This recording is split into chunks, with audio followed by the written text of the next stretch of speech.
Selamat pagi sahabat Kristus yang setia. Mari kita awali perjalanan hidup kita hari ini dengan doa pagi bersama Ibu Tridia Rahayu Winarni. Selamat pagi sahabat-sahabat yang dikasihi Kristus. Mari kita awali minggu ini dengan bersama-sama berdoa dan belajar firman Tuhan dalam doa pagi hari ini. Kiranya Allah akan meneguhkan dan menguatkan iman kita dengan firman-Nya yang ajaib. Mari kita berdoa. Bapa yang di surga, jika hari ini kami masih bisa menikmati kehidupan, itu semua karena kasih karunia-Mu, bukan karena kuat dan gagah kami. Jika kami masih bisa makan, bekerja, berkumpul dengan keluarga, bersekolah, itu semua karena kasih sayang dan setia-Mu. Kami sungguh bersyukur ya Bapa untuk kasih-Mu yang senantiasa tercurah pada kami. Kami sadar tanpa-Mu kami tidak mampu berbuat apa-apa. Karena itu, dengan segala kerendahan hati kami pagi ini, kami datang padamu memohon Engkau membimbing dan memimpin kami dengan firman-Mu. Beri kami pengertian untuk memahami firman-Mu dan ketaatan untuk melakukannya. Kiranya Roh Kudus menolong kami. Di dalam nama Tuhan Yesus Kristus kami berdoa. Amin.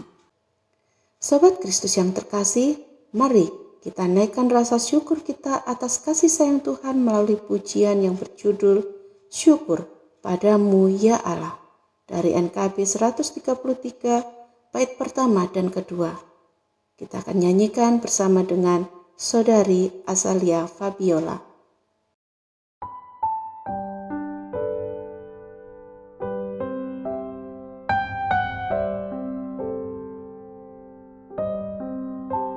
Syukur padamu ya Allah atas segala rahmat-Mu.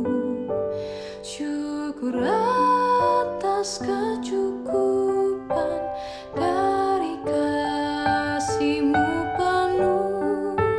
Syukur atas pekerjaan walau tubuh pun lemah. Syukur atas kasih sayang dari sanak dan teman.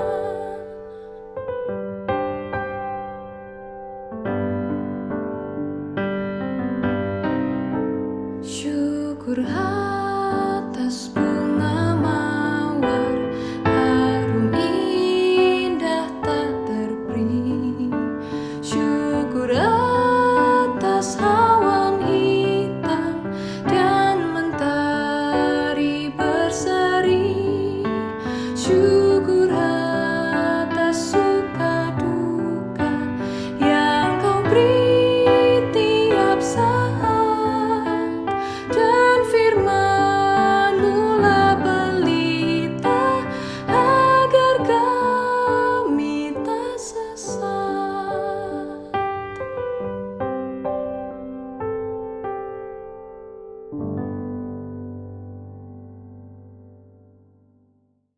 Sobat Kristus yang terkasih, mari kita merenungkan bagian firman Tuhan dari Kejadian pasal 50 ayat yang ke-15 sampai dengan 21. Demikian bunyi firman Tuhan. Ketika saudara-saudara Yusuf melihat bahwa ayah mereka telah mati, berkatalah mereka, boleh jadi Yusuf akan mendendam kita dan membalaskan sepenuhnya kepada kita segala kejahatan yang telah kita lakukan kepadanya. Sebab itu mereka menyuruh menyampaikan pesan ini kepada Yusuf. Sebelum ayahmu mati, ia telah berpesan, beginilah harus kamu katakan kepada Yusuf, ampunilah kiranya kesalahan saudara-saudaramu dan dosa mereka, sebab mereka telah berbuat jahat kepadamu. Maka sekarang ampunilah kiranya kesalahan yang dibuat hamba-hamba Allah ayahmu. Lalu menangislah Yusuf ketika orang berkata demikian kepadanya. Juga saudara-saudaranya datang sendiri dan sujud di depannya serta berkata, kami datang untuk menjadi budak-Mu. Tetapi Yusuf berkata kepada mereka, janganlah takut, Sebab aku inikah pengganti Allah? Memang kamu telah mereka-rekakan yang jahat terhadap aku. Tetapi Allah telah mereka-rekakannya untuk kebaikan, dengan maksud melakukan seperti yang terjadi sekarang ini, yakni memelihara hidup suatu bangsa yang besar. Jadi janganlah takut, aku akan menanggung makanmu dan makan anak-anakmu juga. Demikianlah ia menghiburkan mereka dan menenangkan hati mereka dengan perkataannya. Demikianlah firman Tuhan, berbahagialah mereka yang membaca, merenungkan, dan melakukan firman Tuhan itu dalam kehidupannya setiap hari. Sahabat Kristus yang terkasih, jika sesuatu yang buruk terjadi, sebagian kita cenderung mencari-cari siapa dan apa yang salah. Akibatnya kita terjebak dalam situasi itu sendiri, sehingga kita tidak mampu berjalan maju untuk meraih kehidupan yang lebih baik. Setiap situasi yang terjadi dalam hidup kita harus dihadapi dengan hati dan pikiran yang terbuka, supaya kita mampu melihat hal baik di balik setiap situasi. Dan itu memotivasi kita untuk berjalan maju menuju kehidupan yang lebih baik.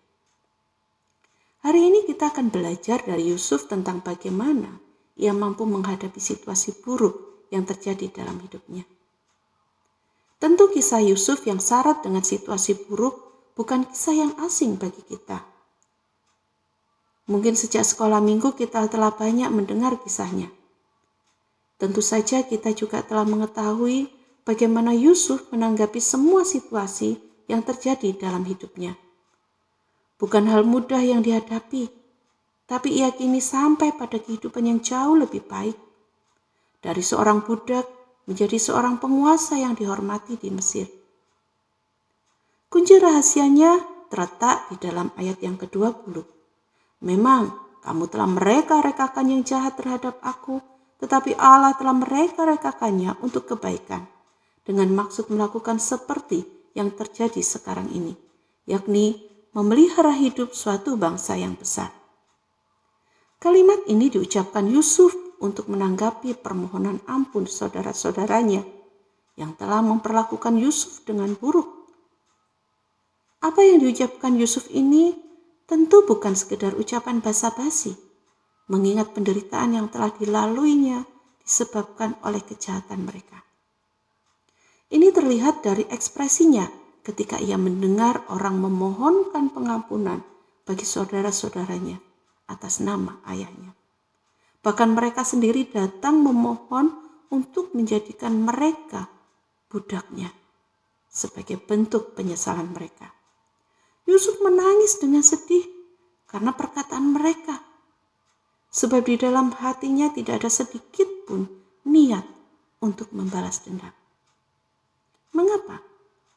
Karena Yusuf yakin bahwa situasi buruk yang dialaminya itu diizinkan Allah terjadi karena ada suatu rencana Allah yang besar yang sedang dipersiapkan. Rencana itu bukan hanya untuk membawanya pada kehidupan yang lebih baik, melainkan yang lebih besar daripada itu adalah untuk memelihara kehidupan suatu bangsa yang besar, bangsa pilihan Allah. Hati dan pikiran Yusuf yang terbuka untuk melihat situasi dan perlakuan buruk dari saudara-saudaranya sebagai bagian dari rencana Allah, membuatnya mampu menerima saudara-saudaranya kembali. Di saat ia mempunyai kesempatan untuk menyalahkan dan membalas semua kejahatan saudara-saudaranya, ia justru mengampuninya. Mungkin kita berkata, sekarang Yusuf bisa bilang itu sebagai rencana Allah, karena sekarang hidupnya sudah enak dan nyaman. Tetapi saudara, mari kita melihat kembali kisah-kisah Yusuf sebelumnya. Bukankah ia tetap melakukan yang benar di dalam situasi yang tidak menyenangkan? Jadi saya bisa katakan bahwa keterbukaan hati dan pikiran Yusuf akan rencana Allah mampu memotivasinya untuk melakukan yang benar di dalam segala situasi, baik saat keadaan baik maupun dalam keadaan yang buruk. Sobat yang terkasih, pandemi COVID-19 yang saat ini sedang melanda dunia, termasuk masyarakat kita, telah menimbulkan kesusahan dan kedukaan. Gara-gara pandemi, banyak di antara kita yang kehilangan pekerjaan, kebebasan, dan kesenangan, bahkan keluarga. Kita tidak tahu kapan pandemi akan berakhir dan kehidupan kita akan mengalami pemulihan. Dalam situasi sekarang ini, janganlah kita panik. Tidak perlu kita menyesali situasi, menyalahkan berbagai pihak, atau menuntut banyak hal demi kepentingan pribadi. Tetapi mari kita belajar membuka hati dan pikiran kita, menerima setiap kemungkinan terbaik yang sedang direncanakan dan dikerjakan Allah saat ini. Kita tidak tahu apakah itu, tetapi kita yakin itu pasti adalah kehidupan yang lebih baik. Jika kita yakin ada rencana Allah yang indah di balik situasi sekarang ini, maka kita harus tetap melakukan apa yang benar. Mari kita jalani kehidupan pada masa pandemi ini dengan terus bersandar dan berdoa kepada Allah. Tetap melakukan aktivitas positif sekalipun terbatas. Memanfaatkan waktu kita di rumah untuk membangun relasi dan komunikasi dengan seluruh anggota keluarga. Tidak kalah penting, mari kita gunakan hikmat Allah untuk menjaga kesehatan kita sendiri dan lingkungan, serta patuhi protokol kesehatan. Sobat yang terkasih, mari kita letakkan keyakinan kita pada Allah yang sedang mereka-rekakan yang baik untuk kehidupan kita melalui pandemi COVID ini. Amin. Tuhan Yesus memberkati.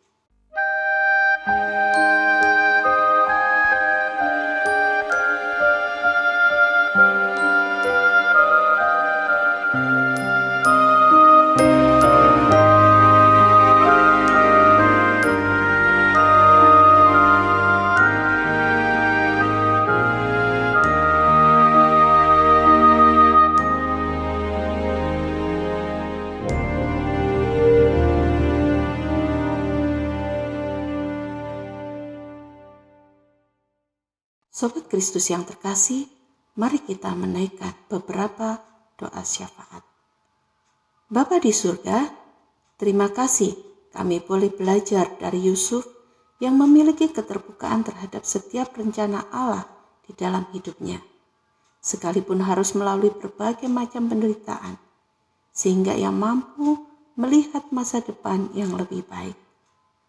Mampukan kami juga membuka hati dan pikiran kami untuk menerima setiap kemungkinan terbaik yang sedang Allah rencanakan dalam hidup kami, supaya kami mampu berjalan ke depan dengan penuh semangat meskipun di masa pandemi ini banyak kesulitan, penderitaan, dan kedukaan yang harus kami alami.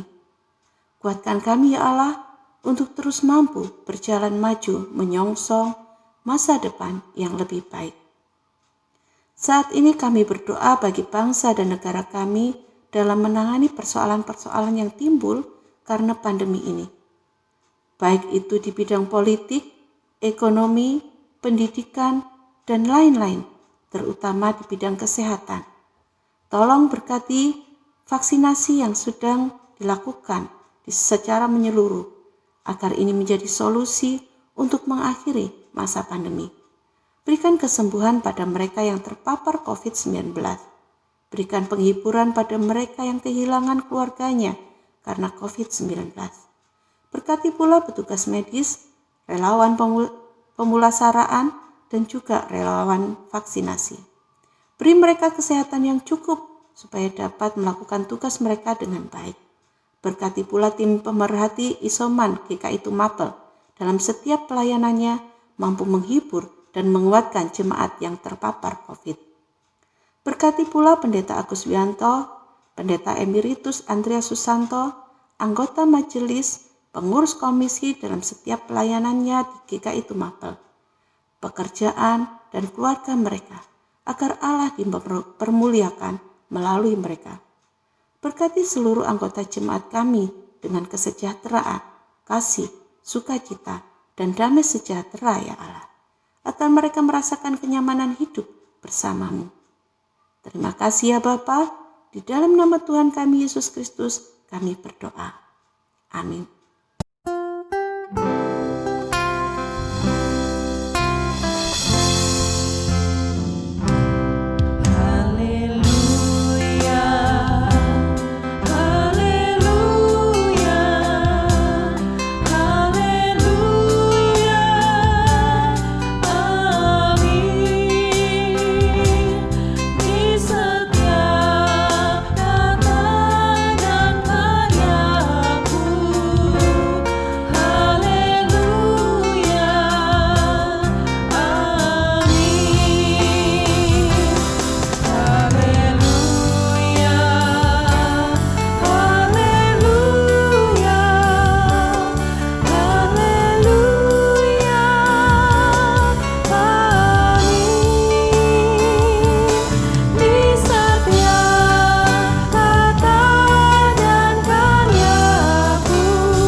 Sahabat Kristus yang setia, doa pagi telah selesai. Selamat pagi, selamat beraktivitas. Jangan lupa pakai masker, jaga jarak, dan selalu ikuti protokol kesehatan. Tuhan memberkati kita semua. Amin.